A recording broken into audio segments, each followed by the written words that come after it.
To all who come to this happy place, welcome. News team, assemble! Joining us live because if you want to know anything about the Outer Banks, Sam Walker's the dude to fill you in. The sea was angry that day, my friends. Like an old man trying to send back soup in a deli. Always appreciate talking to you. Always good stuff with Sam Walker in the Outer Banks. Now here's Les Nessman and the news. Thank God it's Friday!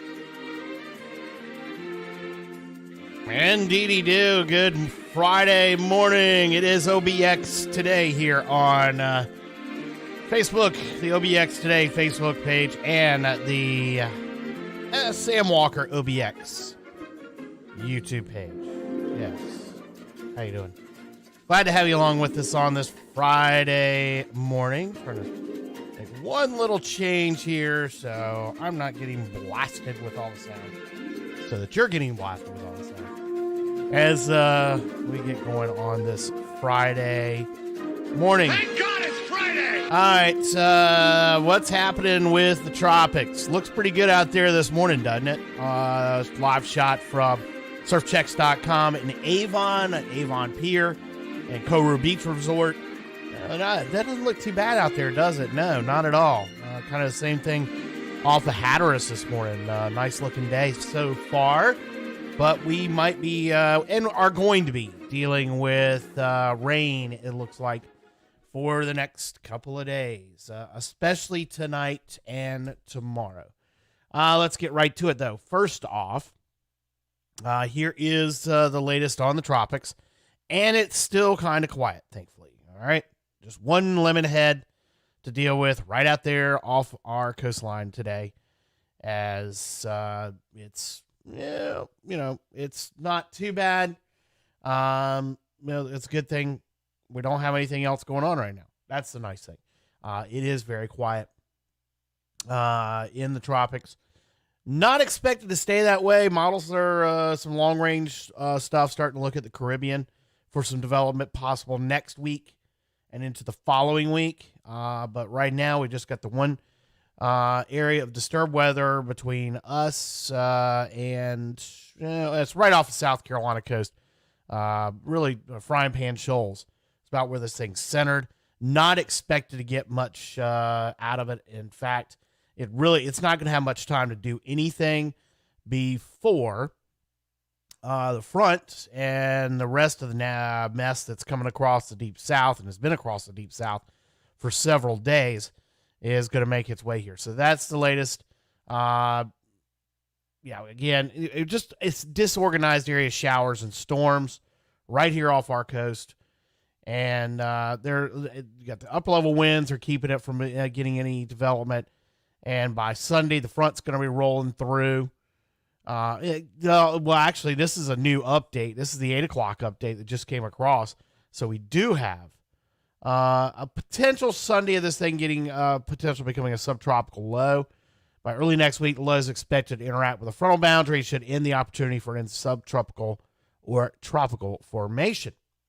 Regardless of development, the low is forecast to meander just offshore the Carolinas for the next few days, bringing some locally heavy showers and gusty winds to the eastern parts of North Carolina and South Carolina through the weekend. That's what we saw yesterday. We got pretty good dousing yesterday, northern Kentucky. Even I was in Virginia Beach last night, was getting, we got misted on for several hours. Most of our lacrosse games we were working last night. We got a pretty good soaking, if you will. That's what we're looking at for today. Now, tonight, a more sustained chance of us seeing some pretty significant weather over the next couple of days. Here's how things look on satellite. Just kind of just clusters out there. This one area, that's really where the bulk of the tropical potential lies. Here over to the west of that, on over the Georgia and all South Carolina, that's that storm system that's been dumping some flooding rains over Alabama and has just been creating a mess again in the deep south really since last weekend. Here's what I laugh at this because this model, I mean, you see it's all over the place. What the latest models are, courtesy of tropicaltidbits.com. If this thing even gets a chance to become tropical, it's not going to last long. It's not going to become much. And this really is dependent on what this front and frontal system's doing.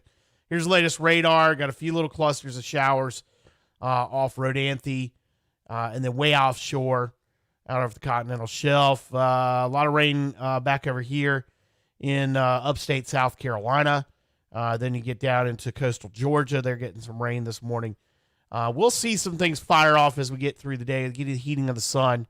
That's going to give us some increased chances of showers as we get into the afternoon, but especially tonight. Here's how things look from the forecast for tonight. And then looking at it, let's zoom that down just a little better for you to give you an idea what we're looking at here in eastern North Carolina overnight and the next couple of days. So here's what we're looking at this time this evening. So high school football should be okay. We had one game get moved up. That was Camden and Northeastern got moved up. Everybody else plays tonight. Manio has its homecoming.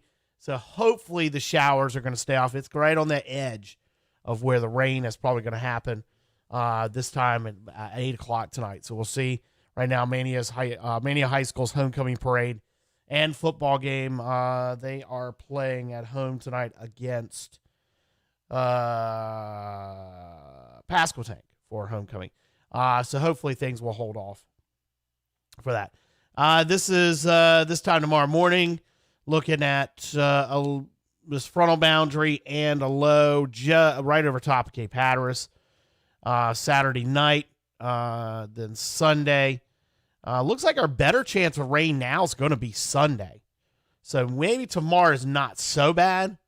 On the northern beaches, you get on Hatteras Island, it might be. But then as we get into tomorrow evening and then on Sunday morning, it looks like Sunday may be the worst of the day rain. And then by Monday, things are getting offshore. Tuesday, Wednesday, next Thursday, and next Friday. By next Friday, it looks like we still got one more. We're still going to stay in this warm pattern, it looks like, as far as the next week. Looking way out ahead, maybe this frontal boundary between that's going to be coming across and bring some pretty stormy weather, some strong thunderstorms out to the Midwest. There's some concerns about that next week. We might actually get some real fall weather in here by the middle of October, but it still looks like we're going to be in the 70s, definitely in the 80s for inland areas as we get into the middle of fall. But it's going to be a wet through the entire forecast for you, the OBX Today Weather Center forecast coming up here on OBX Today. And we'll do that after you take a chance here on OBX Today on this Friday morning. We'll have more coming up.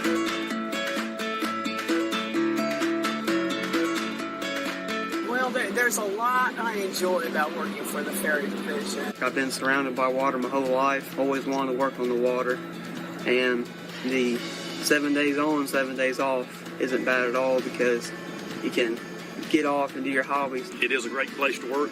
You can work yourself up. You have to be your own motivator. We cannot do it for you. And it's a great outdoor job. If you like the outdoors, this is a perfect job for you. If you like boats, this is a perfect job for you. The things I enjoy most about being on the water is, of course, our office, which is spectacular. I like my schedule, 7 days on and 7 days off, because it does give me time to pursue my other interests. I've always loved working on the water. I've worked on the water my entire working career. I play on the water when I'm not working on the water. I enjoy the interaction with our passengers. Working at the ferry is really awesome. You have a week on and a week off. It's a great summer job. We have a lot of college students and high school students that come and work for their summers. But if you want to stay, there's a lot of support. Everybody helps you, brings you up.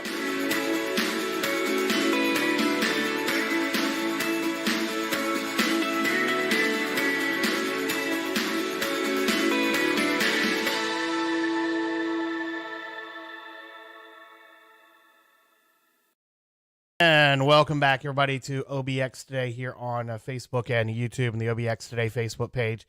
Sam Walker, OBX Facebook page, and at Sam Walker, OBX on YouTube. That's how you find us there, and a lot of folks like to watch. I love it because I got YouTube on my TV, and I can just sit and watch videos all day. So you can throw us up on the big TV. That's really going to be scary. Me on a 60-inch. Nice. All right, we do have more details now on that crash yesterday in Grandy. Not yesterday, but on Wednesday afternoon.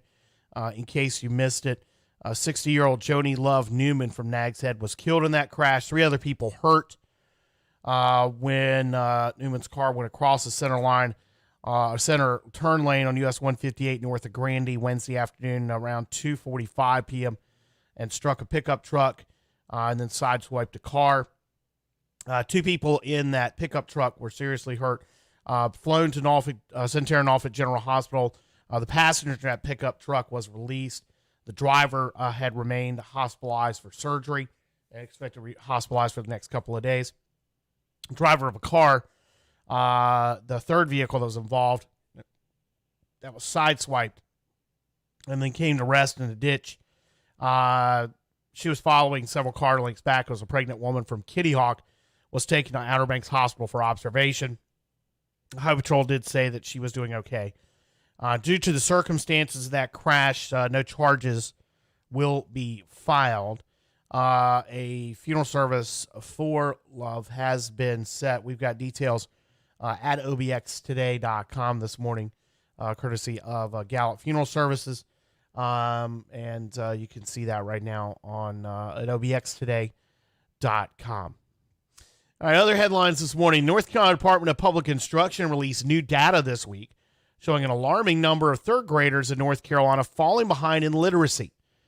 In 2020, testing revealed about 1 in 3 North Carolina third graders were below grade level in reading. According to the National Conference of State Legislators, third grade is an important year for reading literacy because it's the final year students are learning to read. If students aren't proficient readers by 4th grade, as much as half of the curriculum they're being taught will be incomprehensible. School systems say that they're trying to navigate new ways to prevent this from happening. With the combination of hurricanes over the last couple of years that have disrupted school systems, and then now the coronavirus pandemic, that has also hampered learning efforts for a whole group of students working their way through schools. Governor Cooper signed a bill in May that required all public schools to offer school learning recovery and enrichment programs over the summer. That was designed to make up for the learning loss that happened during the coronavirus pandemic. So we'll see when those tests come out. Now, a lot of the tests that were done last school year, more than half of all school students did not pass the end of course and end of grade tests. But the evaluations of schools, those letter grades, are not going to be applied because of the way that learning had to be done last school year. And that, but some of those metrics that are used are expected to be put back in place for this school year. And we'll see where that takes things and whether or not schools will start getting penalized for that. All right. Latest on COVID-19 in North Carolina, 74 more deaths were reported yesterday. That pushed North Carolina past 17,000 for the entire pandemic. The state also reached the 70% vaccination rate for at least a single dose, whether that's at least one dose for those who got the 2-shot vaccines or the Johnson & Johnson, which was the 1 shot. North Carolina now has 70% of adults who've received at least one vaccine dose. Pfizer, asking yesterday the FDA for emergency use authorization for the COVID-19 vaccine in kids ages 5 to 12. Other headlines on this Friday morning. Monday is Columbus Day. Don't forget that. While it's a federal holiday, so that means the post office and most banks are closed tomorrow, and federal offices are closed. In North Carolina, it is not a holiday. It's not an observed state holiday, so local governments will be open, as will state offices, and that includes the State Employees Credit Union. So keep that in mind with your banking issues in case those things come up. Monday's a regular banking day at the credit union. Is not for the rest of the banks. They get a day off. Today is the last day to register to vote for the upcoming municipal elections in November. It's the last regular registration day. You can still one-stop register and early vote starting next Thursday. Now, of course, we'll have elections in all the Dare County towns this November, but several of these towns on the mainland, Elizabeth City, Edenton, Ahoskie, and Plymouth, have postponed their municipal elections to 2022. That's because redistricting has not taken place because of the delays in getting census data from the federal government.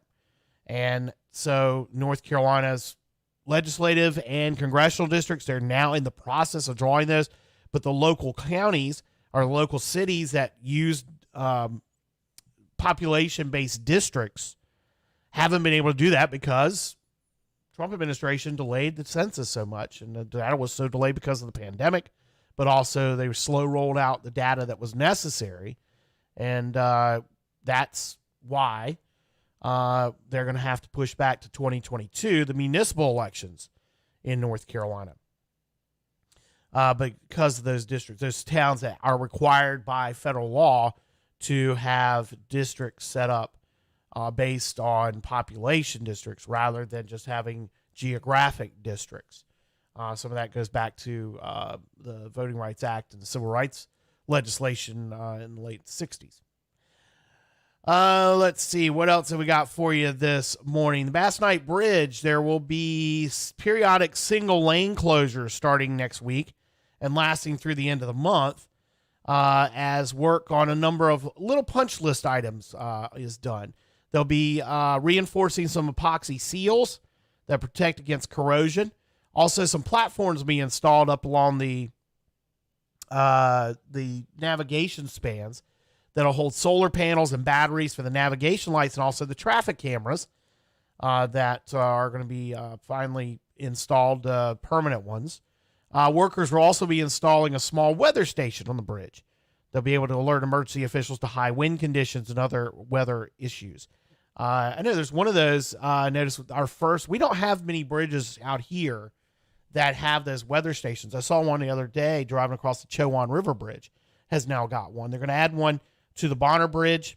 That'll help track the winds, but also help with fog conditions and visibility issues along our bridges. So that's a new addition that's going to be put in place on the Mark Bass Knight Bridge. Motorists should be aware possibility of daytime lane closures that would happen between 7 a.m. and 3 p.m. Mondays through Friday. Lane closure they'll kind of have flaggers out and etc. But the typical lane closures last between a half mile and 1 mile.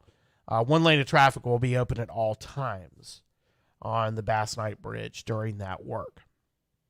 Tomorrow, there's going to be a free scavenger hunt. The Institute for Transportation Research and Education at NC State University and the Albemarle Rural Planning Organization will host Safe Routes to School Day at Dowdy Park in Nags Head tomorrow from 11 a.m. to 3 p.m. This includes a free scavenger hunt for kids and traffic safety giveaways for all participants. Focus will be on the Show Explain Practice campaign, which encourages grown-ups to have meaningful conversations with kids about how to be safe around vehicles. So that's going on at Dowdy Park tomorrow. It's still on, even though the weather forecast is not looking great. That event is still on for Dowdy Park tomorrow from 11 until 3. Best of the Beach. We are through week 1 of nominations. Week 2 gets underway because the nominations wrap up on Sunday the 19th. So keep that in mind. If you haven't got your nominations in for Best of the Beach, go to obxtoday.com right now and click on the Best of the Beach tab and get those nominations in. I know we got a lot of businesses that like to participate, putting in nominations themselves. They do social media campaigns for not only the nomination process, but especially the voting process. The Best of the Beach from Jam Media Solutions, OBX Today, Beach 104, Z92.3, 99.1 The Sound, and Big 94.5 WCMS. Underway now, the nomination process. Get over there.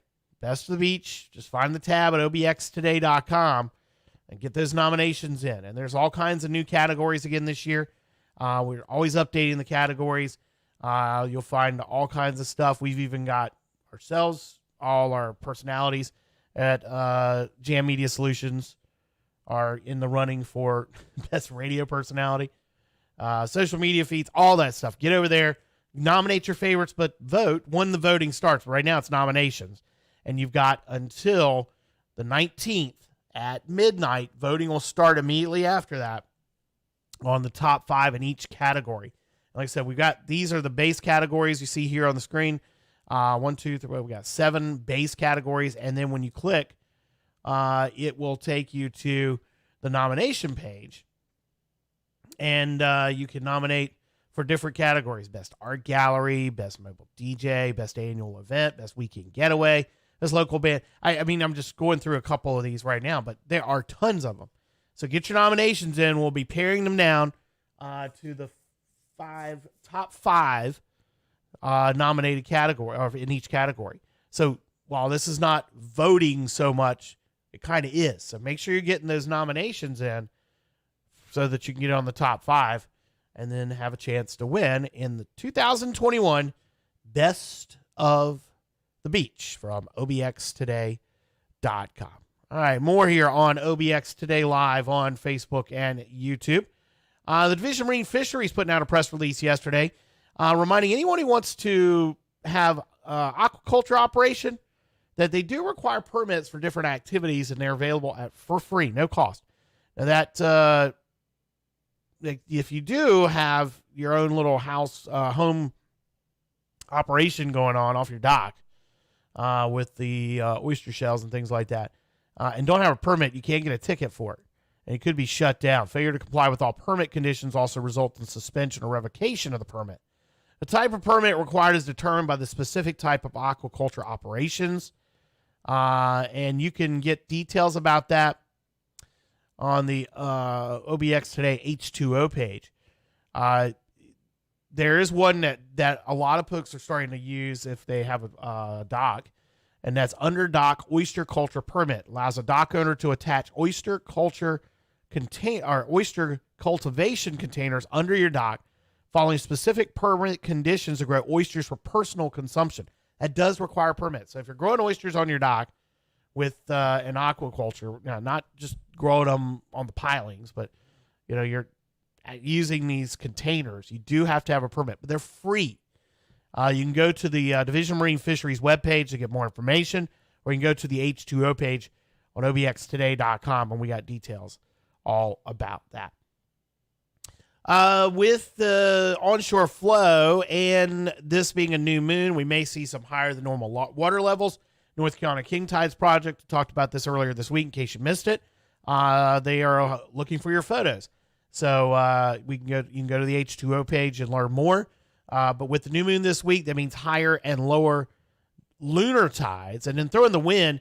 And I know I saw the other day with this onshore wind, we're seeing a lot more beach run up and a little bit higher high tide along Corolla, or from Corolla up in the four-wheel drive area. Same thing on Cape Hatteras National Seashore. Haven't seen it so much in the Sounds because when the wind blows like this, it blows all the water down south. Good chance that the folks down in Carteret County, though, are going to be experiencing some king tides. And you get photos. You can submit them through what's called the Coastal Observer app, which is available on Google Play and the App Store. And those of you watching us up and down the East Coast who may not live here in North Carolina, you can still check out. You can still submit photos. They do take photos from along the bay, along Chesapeake Bay, and up and down all over the world, not just the Outer Banks. If you live in a coastal area and observe a king tide, hit them up with your shots. King tides are regular and predictable events, all coinciding with the new moon. The next one will be after this week is going to be November 3rd through 9th and December 2nd through 7th. And I got details for you on the H2O page at obxtoday.com. All right, more of OBX Today live here on Facebook and YouTube is coming up, so don't go anywhere. We'll be right back. Our pet of the week for this week is Neil. This gorgeous active fella is about a year old. He loves to give hugs, play ball, go for car rides, and run. If you are an avid runner, this is the guy for you. Neil could go home with another dog and older kids that can handle his size. To adopt Neil or foster one of our other animals, you can come visit us Tuesday through Sunday at our shelter located in Manteo. Join us at Mulligan's Grill in Nags Head, Sunday, October 17th from 11 to 2 p.m. There will be great food, local vendors, and brilliant adoptable dogs. For more information, visit our website at www.obxspca.org or visit our OBX SPCA Facebook page. It's OBX Today for this Friday. Thank God it's Friday! Yes, the 8th of October. And, of course, holiday weekend, so probably going to be a busy one on the beach. And even with the weather like it is, we expect a pretty decent, probably not as many day trips. Maybe some weekenders have canceled out. But, yeah, I don't know. I kind of like it when it rains on the beach. It's not a bad place to be. Update on the Frisco Bathhouse. If you haven't been aware or haven't been down that way, or you have been and wondering what's going on, construction has got away in earnest on renovations of the Frisco Bathhouse. This is the Park Service bathhouse. It's between Frisco and Hatteras, a very popular spot. Almost a $900,000 project getting underway with a contractor out of Wilmington. They've already gutted the interior of the bathhouse itself. The parking lot and the walkway is all torn up. That's going to be going on through the winter. They're going to include new toilets and fixtures inside the restroom facility.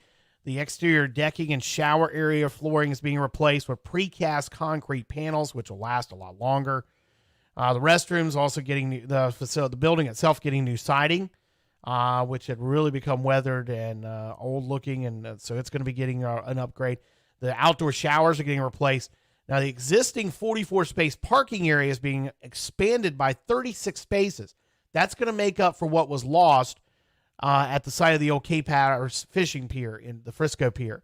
The Park Service bought the property and was going to turn it into a parking lot and a beach access, but because Hurricane Florence pretty much just wiped out that parking lot, and so it was just better because of the adjacent houses. Instead of having all those big slabs of concrete out there potentially getting washed up into those houses, Park Service felt it was best just rip it out, dune it up, and try something different. And that's what they're doing now. They're building these extra parking spaces down at the Frisco Bathhouse. Parking area is also getting a new overlay of asphalt. Now, some other things already gone. The building demo work, the interior fixtures, the wall coverings have been removed. They're currently working to get all the power and the power pole that feeds the building They're going to bury the electricity into that building. That'll look nice and allow for the expanded parking lot. And they're already working on the plumbing and floor tiling, electrical, and grading work this week and for the parking lot. Expected to be done by mid-January. There are portable restrooms, temporary showers, and access to the beach boardwalk is available. So don't think if you want to go down, there's 25 parking spaces available right now at the Frisco Bathhouse as that work takes place. So, again, that's a very popular spot for folks to go to.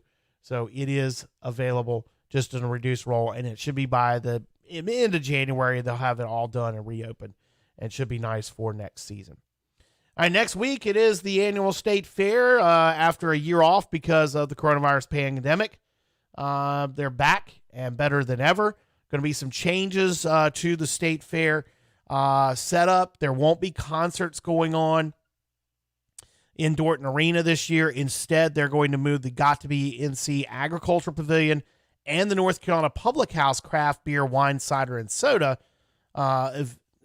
exhibition. That's going to be in Dorton Arena. It's one of their biggest exhibits, room to spread out, invite more local growers and producers to participate. They're also with the outdoor. That means that with Dorton Arena not available for concerts, they're not having big headline acts this year. They're going to have 2 outdoor stages with entertainment that'll be going on throughout the run of the fair, which is the 14th through the 24th. Earlier this week, the state fair announced the new food that's coming. They're also got 2 new rides. Let's see, where's that one? If they put that in here with the safety info. I know we got it with the food, but there are 2 new rides coming. But there's new policies, including you can't bring, you can only bring clear bags in, other than diaper bags and medical bags. You got to bring clear bags or just a small handheld clutch. That's the only things that we allow. No big bags and purses and backpacks unless it's clear. That's for security reasons. Also, they are not going to require vaccinations to get into the state fair. They're going to strongly encourage people to get vaccinated, but they're not going to require them. And also, because of the nature of the fair itself and food being such a huge part, there is not going to be a mask requirement at the state fair. They're going to be encouraged but not required because they said enforcement of that is just going to be too difficult. So here's what's going on with the food at the state fair. Here's some of the new food. Some of these I like. Some of these, I'm not sure I want to go that route. Some of them look a little beyond my taste buds. In fact, I think I can pull up. Yeah, I can pull up this email we got from the North Carolina State Fair and show you some of this. Let's see here. Go to display. Yeah, let's do that. Let's switch this off. So let me shift this on over to that screen, and you'll be able to see some of what we're talking about when it comes to some of the new foods at the state fair. Let's see, arepa loca. It's a traditional cheese corn arepa pocket stuffed with pulled pork, topped with sweet plantain, cilantro, guacamole sauce, and pink sauce. That is available from La Serena, the Crazy Southerner. Arepa loca. That's who it's available from. It's called the La Serena. That's it. The Crazy Southerner. I kind of like this. A barbecue sandwich, a little different take on barbecue. Bayshore Services is going to have a fresh, creamy lemonade. It's going to be a hand-shaken lemonade, but it's going to be a little bit thicker, almost like a milkshake, I guess. A lemonade milkshake. All right. There we go. Let me zoom that. Yeah, we need to zoom those out for y'all to be able to see them better. Atomic Tots from Chef Delights. It's going to be spicy tater tots with cheese sauce, sweet heat, shredded chicken, pepper bacon, spicy ranch, sour cream, and a crispy fried hot pepper. Might be a little too much for the gastrointestinal fortitude to survive. Chicken Q. A scoop of chicken Q from Q and Grits. Or Chicken Q is going to be putting out their Q and Grits. A scoop of chicken Q, so it's barbecue chicken, and a bowl of savory, cheesy grits, topped with shredded cheddar cheese and chives, with a crispy chicharron, fried chicken skin. Ooh, fried chicken skin. You just give me that. I'll take that. Let's see. Coco Chrissy Tropical Ices will have their unique flavors that are New York style Italian ice.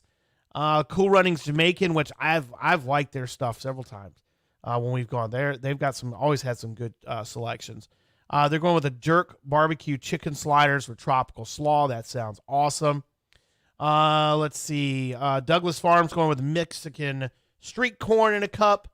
Ethio Indie alkaline cuisine with a vegan alkaline cuisine. They're going to be a new vendor this year. That's kind of a combination of Ethiopian and Indian food. Here's one. How do you put grits on a stick? I've seen that comment several times. But Azelle Something Good is going to do shrimp and grits on a stick. Slow simmer cheesy stone ground grits with Cajun shrimp, deep fried until crispy and drizzled with Cajun cream sauce, bacon crumbles, and scallions. Fat Boys Barbecue got the Carolina Cowboy roll, which is it's your egg roll with brisket, mac, and cheese. That's in deep fried and egg roll.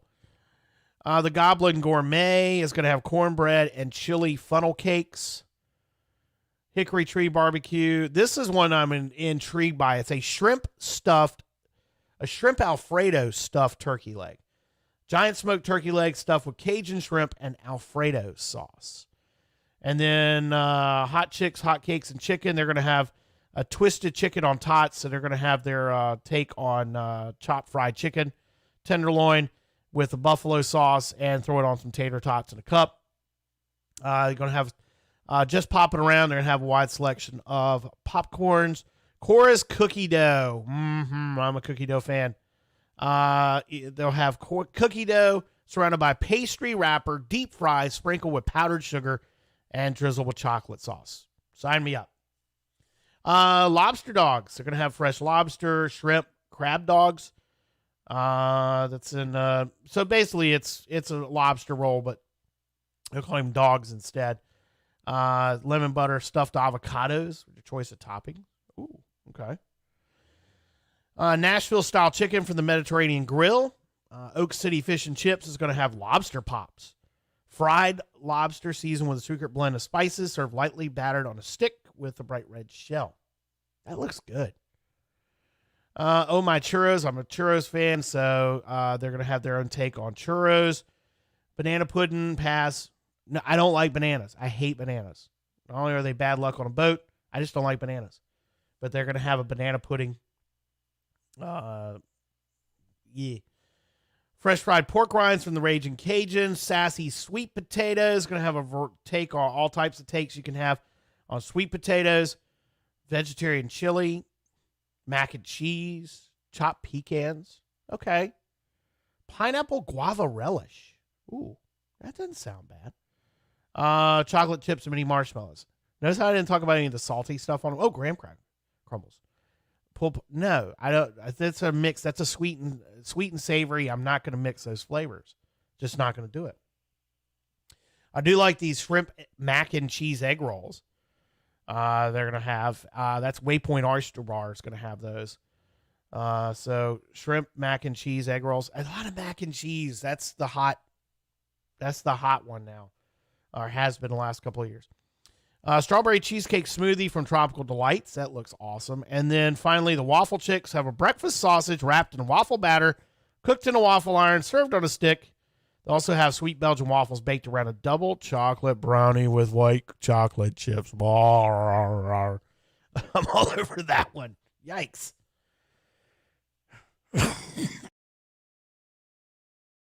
Get choked up about it just thinking about it. All right, there you go. There's your State Fair foods.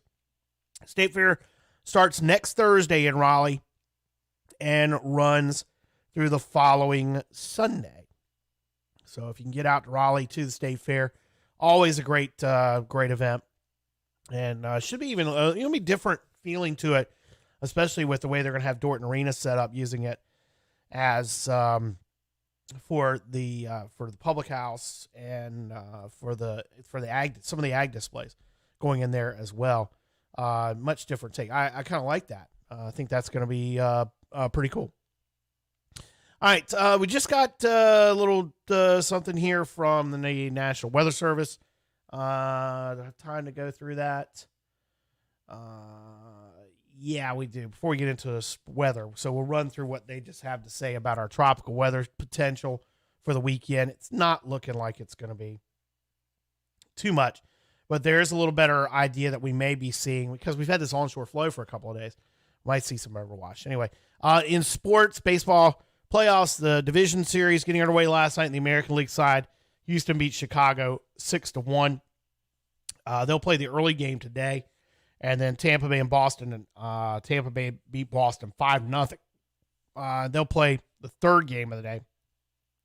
On the National League side, they're getting underway today. Atlanta's at Milwaukee and the Dodgers in San Francisco. NFL last night, Rams beat Seattle 26-17. High school football, one game last night, Northeastern 44, Camden nothing. Tonight, Mania hosts Pasquotank for homecoming. Currituck travels to Edenton. First Lights at Hereford County. Perquimans at Washington County, Gates at Bertie, Pungo Christian at Community Christian. Those games all right now on. If the weather, of course, may possibly push those to Monday.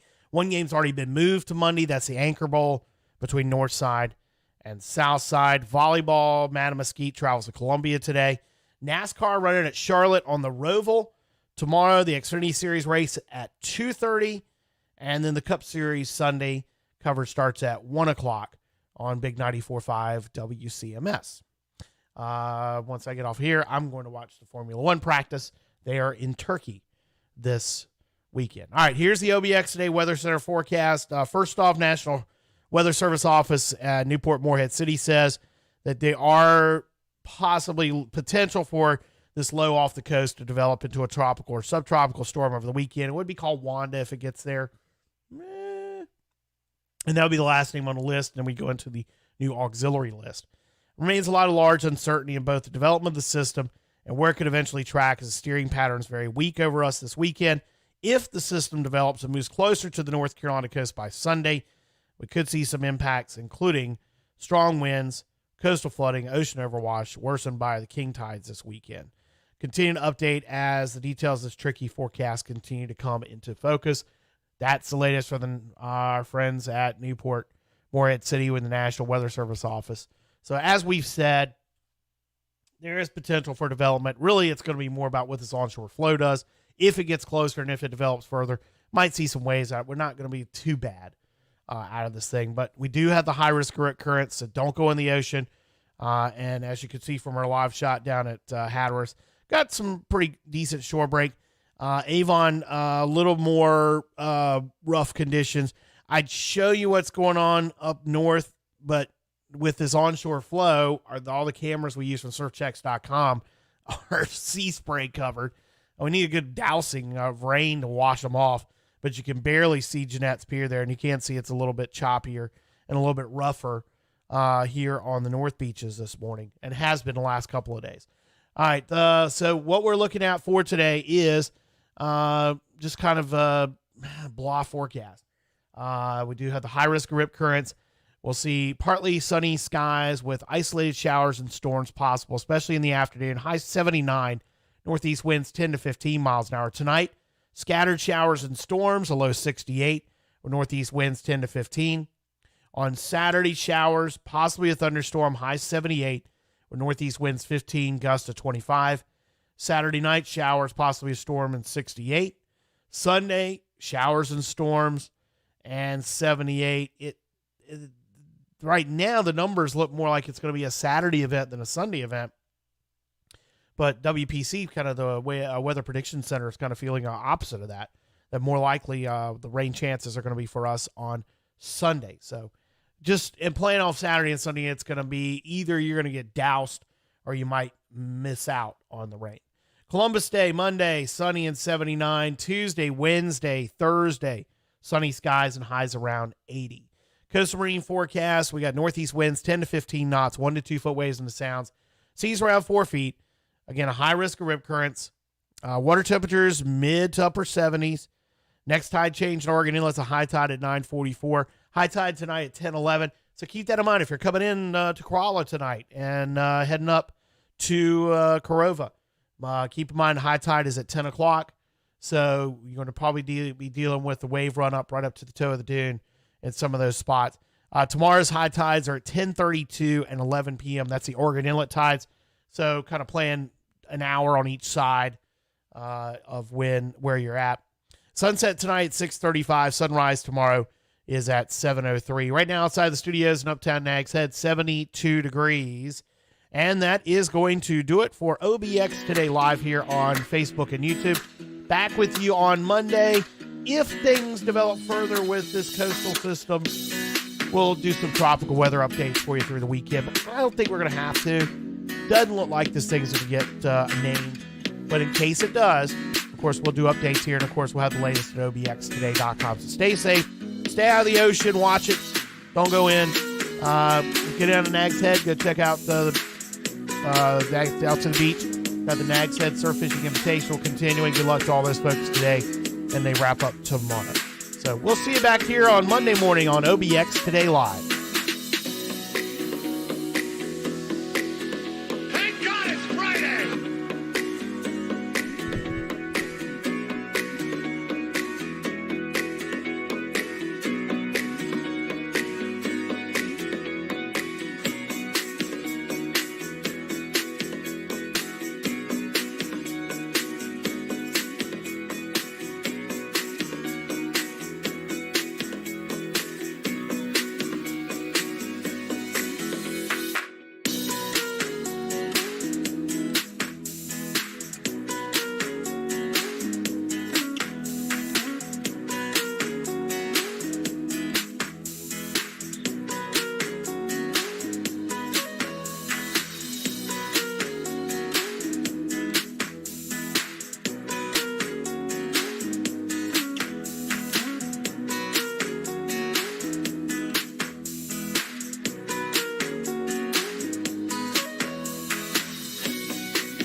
Thank God it's Friday!